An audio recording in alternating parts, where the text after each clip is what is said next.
Za tiste, ki ne vedo, so vrane veliko pametnejše, kot si mislimo. Ta bitja znajo šteti, uporabljati različna orodja in reševati probleme, ki jih druge živali težko rešijo. Poleg tega imajo tudi izjemen spomin, znajo načrtovati za prihodnost in razumejo, kako nek dogodek privede do določenega rezultata. In kar je še najbolj neverjetno, znajo celo predvideti, kaj se lahko zgodi, še preden se to zgodi. In to je le nekaj izmed številnih nenavadnih lastnosti vran. V tem videu bomo še podrobneje preučili nenavadne lastnosti in sposobnosti vran ter odgovorili tudi na vprašanje, kako jim to uspeva. Preden začnemo, ne pozabite všečkati tega videa. To nam, ustvarjalcem vsebin, veliko pomeni. Najlepša hvala in zdaj začnimo. V preteklih letih so številne študije razkrile presenetljivo resnico o njihovi inteligenci. Bolj ko jih znanstveniki preučujejo, bolj se izkaže, da veliko ljudi podcenjuje eno izmed najpametnejših bitij na svetu.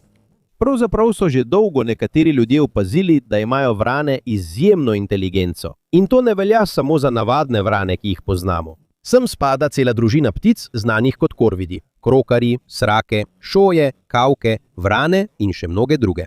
Skupaj je v tej skupini približno 130 vrst. Kljub temu ljudje to opažajo že tisoče let. Že v času starodavne Grčije je živel znani pisatelj basni z imenom Ezop. Živel je okoli leta 600 pred 11. štendan. Ena izmed njegovih najbolj znanih zgodb govori prav o vrani. Naslov te zgodbe je Vrana in vrč. V zgodbi je žejna vrana, ki je našla posodo z vodo. Vendar je bilo v njej zelo malo vode, zato je s svojim kljunom ni mogla doseči. Poskušala je premakniti posodo, vendar je ni mogla potisniti ali prevrniti. Zato se je domislila rešitve. Vrana je eno za drugim metala majhne kamenčke v posodo. Ko se je število kamenčkov povečalo, je voda postopoma naraščala, dokler je ni dosegla in lahko pila. Več kot 2600 let je veliko ljudi to zgodbo imelo zgolj za preprosto pripoved. Toda pa avgusta 2009 so se nekateri znanstveniki odločili preveriti, ali lahko prava vrana naredi enako stvar. In rezultat je bil, da so naredile prav to. V eni študiji, objavljeni v reviji Current Biology, so pokazali, da so topi, bližnji sorodniki vran, sami metali kamne v posodo z vodo, da bi dvignili njeno raven in prišli do hrane. Toda s tem se eksperiment še ni končal. Raziskovalci so želeli tudi izvedeti, kako pametne so te ptice v resnici, zato so naredili preizkuse še težje. V enem eksperimentu so pred novokaledonsko vrano postavili dve posodi. Obe sta imeli hrano na vrhu. Hrana je bila na enaki višini, vendar je bila ena velika razlika. Ena posoda je bila polna vode, druga pa polna peska. Če bi šlo samo za metanje kamnov, bi vrana morala preizkusiti obe posodi. Pa ni bilo tako. Šla je naravnost posodi z vodo. Ni malo ni zapravil časa s posodo s peskom. Kot da je že vnaprej vedel, da se raven peska ne bo dvignila, ne glede na to, koliko kamnov bi vrgel noter. In tukaj so bili znanstveniki še bolj osupli. Odločili so se, da bodo poskus še bolj zapletli. Tokrat so vrani dali bele koščke materiala, ki so bili vsi enake velikosti. A vendar je bil en problem. Nekateri so bili težki, drugi pa lahki. Medtem ko so opazovali ptico, se je zgodilo nekaj nenavadnega. Vrana je vzela en košček s svojim kljunom. Kot da bi najprej tehtala težo. Če je bil košček težak, da je vrgla v vodo. Če je bil lahek, da je preprosto odvrgla na stran in vzela drugega. To je ponavljala znova in znova, kot da bi razumela, da bo težak predmet potonil in hitreje dvignil nivo vode, medtem ko lahek predmet ne bo veliko pomagal. To ni zgolj preprost nagon. Vrana mora najprej preučiti predmet, ki ga drži. V misli ga mora pretehtati. In se odločiti, ali bo to koristno za njen namen. Za znanstvenike je zelo težko razložiti takšno vedenje, če ni visoke ravni razumevanja in sposobnosti reševanja problemov. Toda raziskovalci s tem še niso bili zadovoljni. Še naprej so spreminjali pogoje eksperimenta. Naredili so tudi širše posode, le katere so bile ožje, različne višine vode, različne vrste materialov, ki jih je mogoče uporabiti. Ob vsakem novem izzivu se je vedno znova ponavljala ena stvar. Novokaledonska vrana je hitro našla pravo rešitev. Včasih je morala razmisliti nekaj sekund. Vendar pa so bili trenutki, ko se je zdelo, da je takoj razumela problem že na prvi pogled. In več ko je takšnih eksperimentov, bolj postaja ena stvar jasna. Možgani vrane so morda majhni v primerjavi s človeškimi. To, da ko gre za razmišljanje, reševanje problemov in razumevanje sveta okoli sebe, je ena najboljših bitij, ki jih je znanost odkrila. Kljub temu, vendar se znanstveniki še vedno niso ustavili. Takrat so se odločili narediti eksperiment, ki bo vrani resnično otežil stvari, kot da bi ji dali izjemno težek izpit. Pred njo so postavili 3 posode z vodo. Srednja je bila najožja. Tam je plavala okusna hrana, ki jo je vrana želela dobiti. Toda obstaja težava. Voda je bila prenizko, zato je ni mogla doseči s svojim kljunom. Ob strani pa so bili kamni. Toda raziskovalci so namerno izbrali njihovo velikost tako, da niso šli v ozko posodo na sredini. Namesto tega so se kamni prilegali le v 2 posodi na obeh straneh. Zato so imeli razlog. Pod mizo so skrivaj povezali srednjo posodo in desno posodo s cevjo. Leva posoda pa je bila ločena in ni bila povezana z drugimi. To pomeni, da ko vržeš kamen v desno posodo, se voda dvigne ne samo tam, ampak tudi v srednji posodi, kjer je bila hrana. Če pa kamen vržeš v levo posodo, se voda v sredini ne bo spremenila. Zdaj je problem težji. Ni dovolj, da samo vržeš kamen. Vrana mora najprej razumeti, katera posoda ima učinek in katera ne.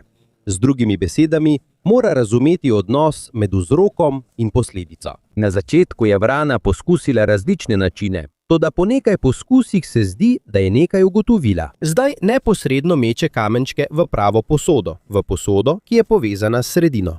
In z vsakim kamenčkom, ki pade noter, se voda postopoma dviguje, dokler ne doseže hrane. Kot da bi vrana opravila preprost preizkus o pomembnem fizikalnem načelu.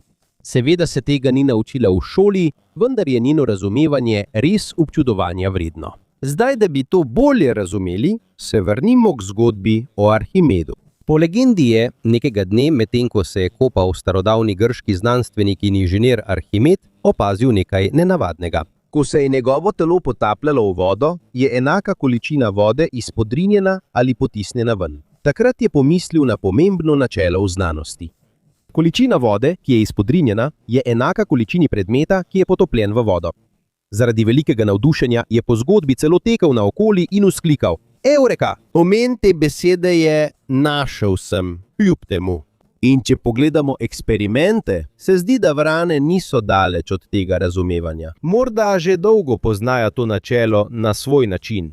Še posebej novokaledonske vrane, ki veljajo za ene najpametnejših članov družine vran. In če te še vedno niso posebej navdušili eksperimenti z vodo, te bodo naslednji eksperimenti še bolj presenetili. Tukaj boš še bolj presenečen. Naslednja odkritja bodo še bolj presenetljiva. Že vrsto let znanstveniki preučujejo velike opice. Zato danes ni več tako presenetljivo, ko vidimo opico, ki uporablja palico, da doseže hrano. Ampak pomisli, kaj če bi opica sama izdelala svoje orodje? To je kar presenetljivo.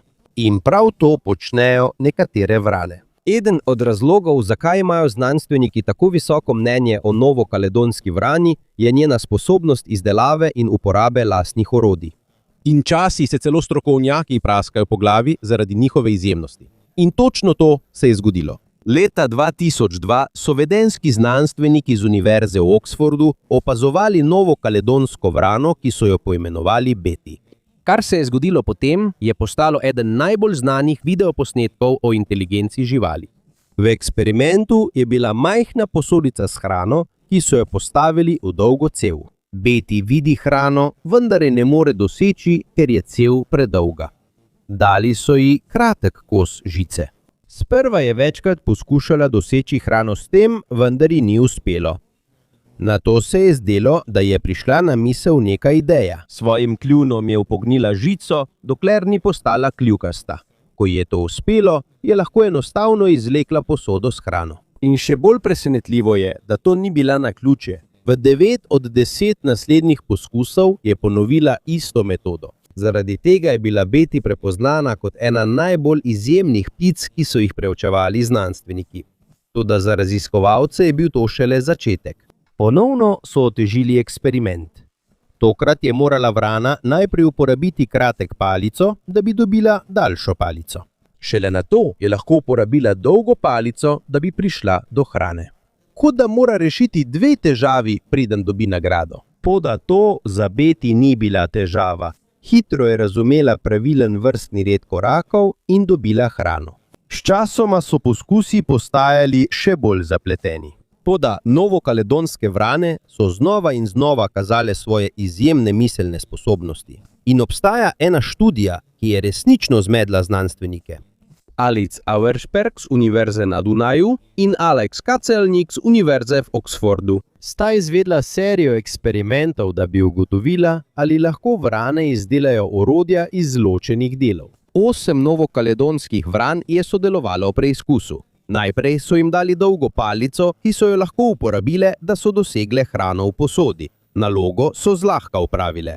Vseh 8 vran je uspešno dobilo hrano. Nato so znanstveniki spremenili situacijo. Odstranili so dolge palice. Ostali so le kratki kosi, ki niso bili uporabni, če so jih uporabljali posamezno, vendar pa je bil en pomemben kos ločen.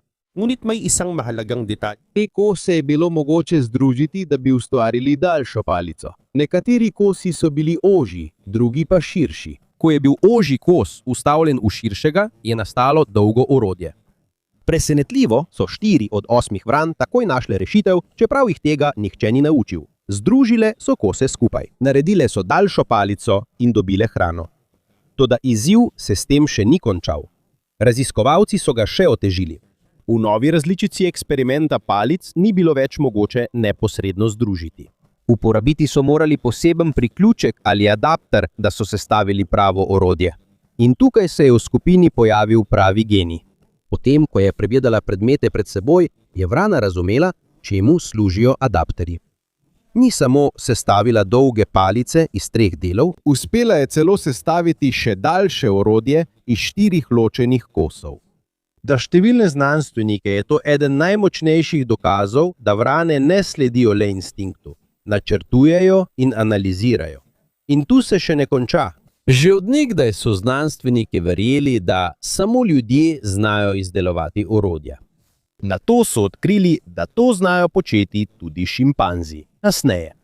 Menili so, da sta samo človek in šimpanz sposobna izdelati bolj zapletena orodja iz ločenih delov. Ampak zdaj so na tem seznamu tudi vrane, si predstavljate to. Ptič lahko združi različne dele, da ustvari delujoče orodje za dosego svojega cilja. To je kot opica, ki sama naredi majhen stolček z uporabo kladiva in žebljev, čeprav je nihče ni naučil, kako to storiti. Kljub temu, bolj ko jih znanstveniki preučujejo, več presenetljivih dejstev prihaja na dan. Toda preden to odkrijemo, moramo najprej odgovoriti, zakaj je znanost skoraj prezrla eno izmed najpametnejših vrst živali na našem planetu. Že desetletje ljudi opažajo, da imajo vrane nenavadno vedenje. Hitreje se učijo, boljše so pri reševanju problemov. In pogosto počnejo stvari, ki jih druge ptice običajno ne počnejo. A kljub vsem tem opazovanjem, številni znanstveniki jih dolgo časa niso hoteli imenovati pametne. Zato obstaja razlog. Dolgo časa so bile študije o razmišljanju in inteligenci skoraj izključno osredotočene na človeka. Nato so se osredotočili na primate, saj nekateri pravijo, da so naši najbližji sorodniki v živalskem kraljestvu. Kasneje pa še na druge sesalce. Obstaja ena stvar, ki jo imamo vsi skupno, in to je neokorteks. Neokorteks je del možganov, ki je že dolgo časa veljal za središče višjega razmišljanja, učenja, odločanja in reševanja problemov. Preprosto povedano, to je del možganov, ki ga že dolgo povezujemo z inteligenco. Ampak obstaja ena težava. Ptiči nimajo neokorteksa. To ni zato, ker bi bili manj razviti, prav tako ni zato, ker bi bili bolj primitivni. Preprosto nimajo tega dela možganov. Zaradi tega so bili znanstveniki v preteklosti prepričani, če ni neokorteksa, ni vode, ni pravega razmišljanja. Če ni neokorteksa, so vsa dejanja živali zgolj nagon. In zaradi tega prepričanja so skoraj povsem zaprli razpravo o inteligenci ptic, še preden so jo sploh temeljito raziskali. Za mnoge je vse, kar počnejo vrane, preprost nagon. Toda bolj ko so raziskovali njihovo vedenje, težje je bilo verjeti v to razlago. Primerov presenetljivega reševanja problemov je vse več.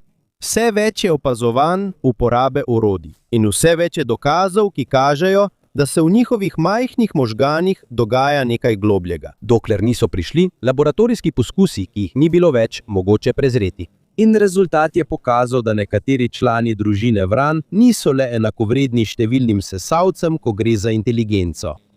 Večina jih celo prekaša. Pomisli, ali si lahko predstavljaš podgano, ki izdeluje zapletene pripomočke tako kot vrana? Kaj pa pes? Tudi številni psi ne zmorejo rešiti nekaterih nalog za reševanje problemov, ki jih uspešno rešujejo vrane. Zaradi tega so bili znanstveniki prisiljeni spremeniti svoje poglede.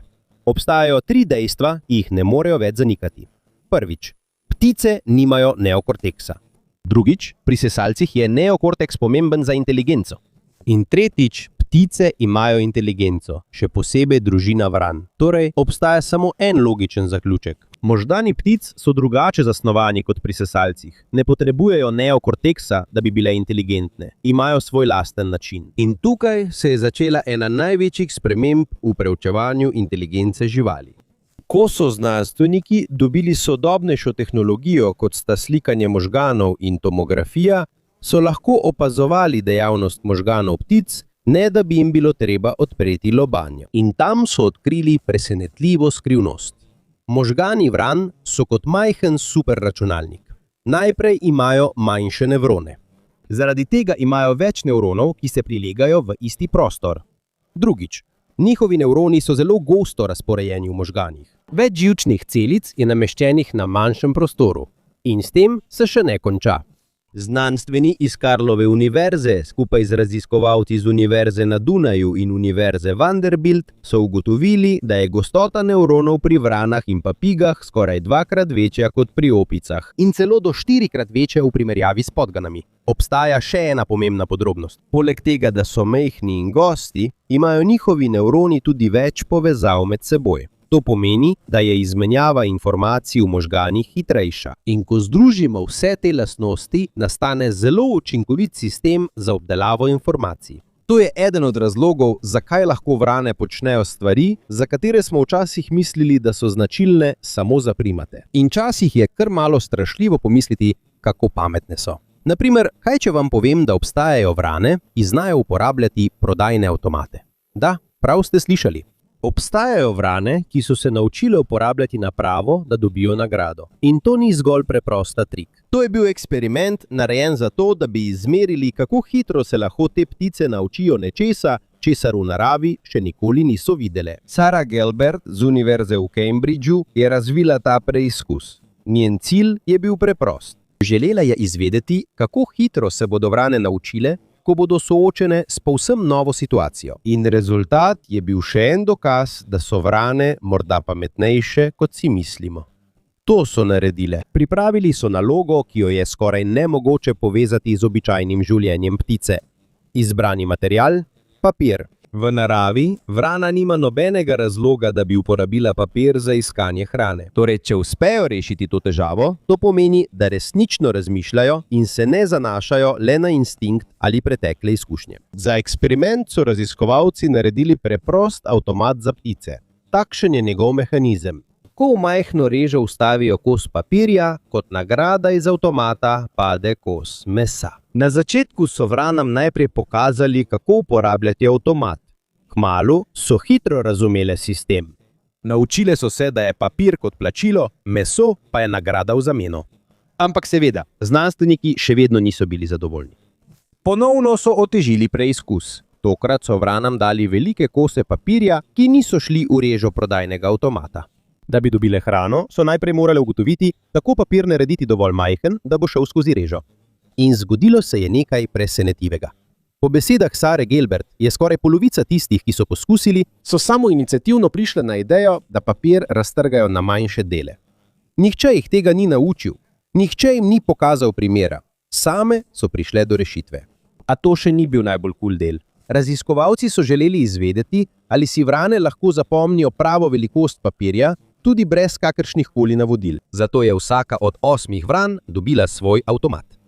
Vsak avtomat je sprejemal samo papir določene velikosti. Če je bila velikost napačna, ni bilo nagrade. Če je bila prava, je bila nagrada meso. In kar je še bolj presenetljivo, pticam niso pokazali nobenega vzorca ali predloge. Morali so si zapomniti natančno velikost papirja, ki je bila potrebna za njihov avtomat.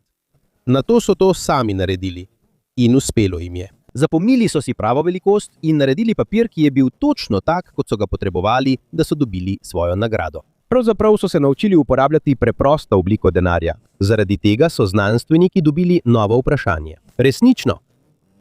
Razumeli so koncept žetona, ki ga zamenjajo za hrano. Ali znajo tudi šteti? Vprašanje se zdi kot šala. Toda so raziskovalci to resno preizkusili.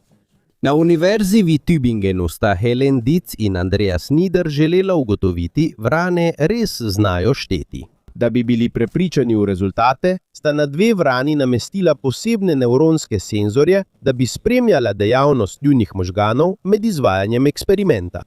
Nato sta ptici naučila preproste igre na zaslonu. Na prvem zaslonu se je v sivem krogu pojavila 1 do 5 črnih pik. Po nekaj trenutkih to izgine. Nato se prikaže nova slika. Ko je število pik enako kot na prvi sliki, mora vrana kljuniti zaslon. Če je odgovor pravilen, dobi takšno nagrado. Zdaj je tukaj ena pomembna podrobnost. Ne pokažejo jim številk 1, 2, 3, 4 ali 5. Samo pike. In pri vsakem poskusu se velikost in položaj pik razlikujeta, da slike ne bi prepoznali samo po njeni obliki. Z drugimi besedami, res morajo šteti. In rezultat je bil presenetljiv. V približno 75% primerov so vrane odgovorile pravilno. To je veliko bolje kot preprosto ugibanje, kjer bi imeli le 50% možnost. Pogosteje se zmotijo, ko je 4 ali 5 pik. Bolj ko morajo šteti, težje jim je. In za znanstvenike je to pomemben znak, da res štejejo in ne le ugibajo. Medtem ko se vse to dogaja, so odkrili še eno izjemno presenetljivo stvar. Senzorji so spremljali dejavnost približno 500 nevronov v možganih ptic. In izkazalo se je, da je skoraj 100 od teh nevronov tisti, katerih dejavnost se spreminja glede na število pik, ki jih vidi vrana. Obstajajo nevroni, ki so kot da posebni za število 1. Drugi pa so bolj aktivni, ko štejejo 2 ali več. Kot da ima njihov možgan posebni sistem za štetnje. Še bolj presenetljivo je, da je način delovanja teh nevronov podoben procesom, ki jih najdemo tudi v možganih primatov. In zapomnimo si, da sta zasnova možganov, ptic in opic, zelo različni. Kljub temu sta obe razvili način za razumevanje števil. In če misliš, da je to že najbolj usupljiv del, počakaj še malo. Ter naslednji eksperiment se dotakne sposobnosti, za katero so znanstveniki dolgo mislili, da je značilna samo za človeka. Temu pravimo rekurzija. Če si programski inženir ali jezikoslovec, ti je ta izraz verjetno znan. Da pa bo lažje razumeti, si predstavljamo preprost stavek. Naprimer, Catherine je povedala Johnu, da je Susan pojedla sladoled, ki ga je kupila. V tem stavku je ena ideja znotraj druge ideje in znotraj te je še ena. To je majhna povezava. To je preprost primer rekurzije. Sposobnost razumevanja prekrivajočih se informacij in sledenja, kdo kaj počne. To je zelo pomembno za človeške jezike. Brez tega bi bilo zelo težko tvoriti dolge stavke in zapletene ideje. Toda tudi ljudje imamo pri tem omejitve. Ko je stavek predolg in ima preveč prekrivajočih se podrobnosti, se tudi mi zmedemo. Zato moramo včasih večkrat prebrati težke odstavke. Težko je razumeti pomen takšnih zahtevnih besedil. Dolgo časa so znanstveniki verjeli, da so samo ljudje sposobni razumeti rekurzijo. Verjeli so, da drugim živalim primanjkuje spomina in zmogljivosti za obdelavo informacij, da bi to lahko storile. Vse pa se je spremenilo leta 2020, ko so ameriški biologi v seriji eksperimentov odkrili, da niso samo ljudje sposobni razumeti preproste oblike rekurzije. Preizkusili so to na opicah. Seveda jim niso dali dolgih stavkov o Catherine, Johnu in Susan. Namesto tega so uporabili preprostejše simbole, različne vrste oklepajev. Preizkušanci so morali urediti oklepaje v pravilnem zaporedju, da bi prejeli takšno nagrado. To je bila najbolj preprosta različica rekurzije, ki jo je mogoče izvesti v eksperimentu. Odrasli ljudje so to zlahka rešili. Toda otroci, stari približno 3 do 4 leta, so se zmotili pri skoraj polovici poskusov. In tukaj so rezultati postali še bolj zanimivi. Odrasle opice so dosegle skoraj enako uspešnost kot ti otroci. Čeprav so dlje časa potrebovale, da so se naučile pravil igre, so pokazale, da lahko razumejo tudi osnovni koncept rekurzije. In na tej točki so se znanstveniki začeli spraševati, če to zmorejo opice ali je to mogoče tudi pri vranah.